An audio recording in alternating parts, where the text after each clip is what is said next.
E aí, minha gente, beleza? Dando prosseguimento ao vídeo que nós vimos trabalhando na semana passada, em que nós falávamos sobre o governo Lula, especificamente os 2 mandatos do governo Lula, uma vez que Lula tivera sido eleito em 2002 e o primeiro mandato foi de 2003, 2004, 2005, 2006. Reeleito em 2006, o mandato acabou indo em 2007, 2008, 2009 e 2010. Então, nesse largo período do governo Lula, no vídeo anterior, nós falamos de aspectos positivos desse governo Lula. Tão positivos que, se não fossem positivos, se não tivesse havido impacto do ponto de vista das camadas populares e até da classe média brasileira, aspectos e impactos positivos, ele não teria sido reeleito com uma certa margem, até bastante folgada de votos, né?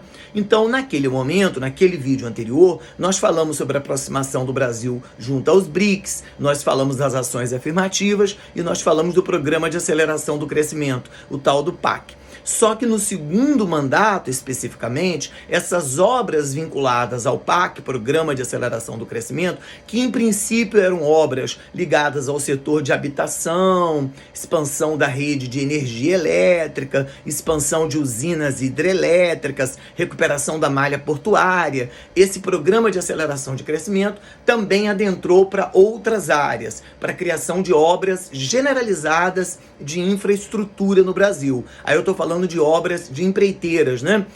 Porque seria um programa de aceleração do crescimento que teria, por um lado, a ação do Estado e, por outro lado, a ação da iniciativa privada. Então, grandes empreiteiras acabaram ganhando licitação para poder participar da construção da malha rodoviária, da malha viária, recuperação da malha portuária do país e até mesmo trens urbanos, expansão da rede metroviária. Tudo isso foi autorizado e concedido, além de grandes extensões em rodovias federais, por exemplo, né, para poder facilitar, para dar o escoamento ao chamado agronegócio que vinha ali de dentro do Centro-Oeste. Então, de algum modo, era um mega projeto de investimento. E dentro desse processo, acabou havendo muitas denúncias, já ali a partir de 2007, 2009, uma série de denúncias que acabaram entrando, né, para o jargão político brasileiro como chamados escândalos do Mensalão. O que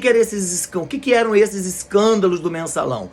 Começou-se a averiguar, câmeras de monitoramento começaram a apresentar-se na mídia, né? Câmeras dentro do próprio Congresso Nacional, de deputados do PT, deputados vinculados à base governista, concedendo dinheiro, concedendo, aspas, propinas, para que projetos do governo fossem aprovados com uma margem larga de folga dentro do Congresso Nacional. E, além disso, algumas empreiteiras, a mais badalada delas foi a Odebrecht, algumas empresas acabaram recebendo algumas facilidades nesse processo de junção entre capital privado e capital estatal, né? Então eu estou falando concretamente que o escândalo do Mensalão dizia respeito ao fato de que alguns deputados da base governista, e entre aspas, destacadamente, aqueles deputados do chamado Centrão, aí o nome do Roberto Jefferson, tão badalado recentemente, estava dentro desse bololô, né? Deputados do chamado Centrão que começaram a receber uma cota mensal para continuar dando apoio aos projetos governistas, para poder facilitar o trâmite, para poder facilitar a ação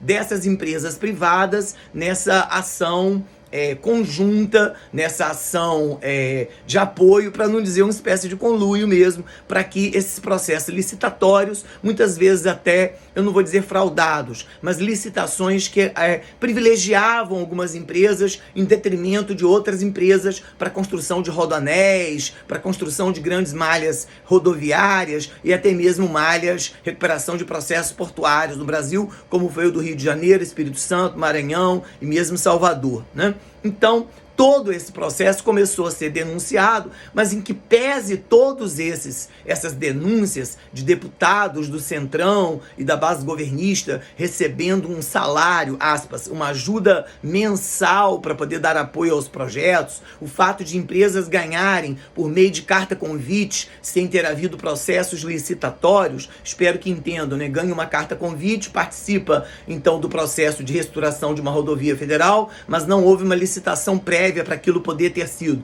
Tudo isso começou a vir à tona. Mas apesar de todo esse cenário muito duro, de muitas críticas à imprensa via Rede Globo e via Folha de São Paulo, e destacadamente o Estadão e a revista Veja, começaram a estampar isso com muita proeminência. E apesar disso, Lula lança sua candidata ao posto de presidência da República, né? E a candidata era uma mulher da área da engenharia, tinha sido ministra das Minas e Energia, que era Dilma Rousseff, né? Dilma Rousseff, que é mineira de origem, mas que tivera feito uma carreira técnica, né, e tecnológica no Rio Grande do Sul, no sul do Brasil, e foi alçada à condição de candidata à presidência. E nesse cenário de muito desgaste, Dilma Rousseff acaba sendo eleita para a presidência da República em 2010, né? E aí o mandato dela vai de 2010 a 2014. Queria lembrar que aquela tradição de oposição entre o PT e o PSDB se manteve, porque quem foi o principal opositor à candidatura de Dilma Rousseff ali em 2010? O principal opositor de candidatura teria sido José Serra, um homem do PSDB, né? Só para dar uma lembradinha, lá em 2014, no segundo mandato de Dilma, o candidato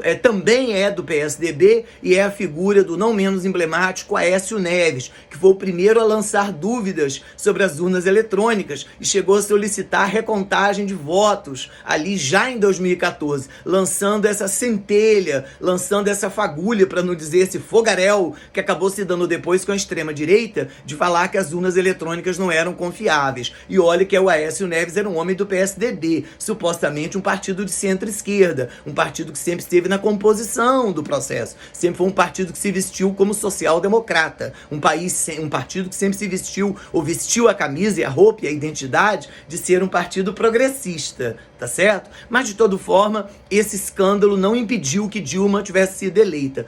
Quando Dilma já está eleita, começam a surgir, e aí a atuação de Lula nesse primeiro mandato Dilma foi uma atuação de palestras no exterior, né? Foi uma atuação de extensão das relações entre Brasil e África, extensão das relações entre Brasil e os países da Ásia, destacadamente China e Índia. Foi uma atuação ainda que bastante intensa, mas fora um pouco dos holofotes aqui no Brasil, um tanto quanto discreta. É nesse primeiro mandato Dilma que estoura o chamado escândalo do Petrolão, né? Que vai levar em 2014 a tal da Operação Lava Jato, que começou-se a falar abertamente que recursos da Petrobras estavam sendo desviados para obras monumentais do governo e para empreendimento da própria campanha. Mas aí eu teria que entrar nos rigores e no detalhamento do governo Dilma Rousseff, mas aí já fica para um próximo encontro. Dizer então que para o próximo encontro fica registrado o que aqui nós entendemos com clareza o que foi esse governo Dilma Rousseff,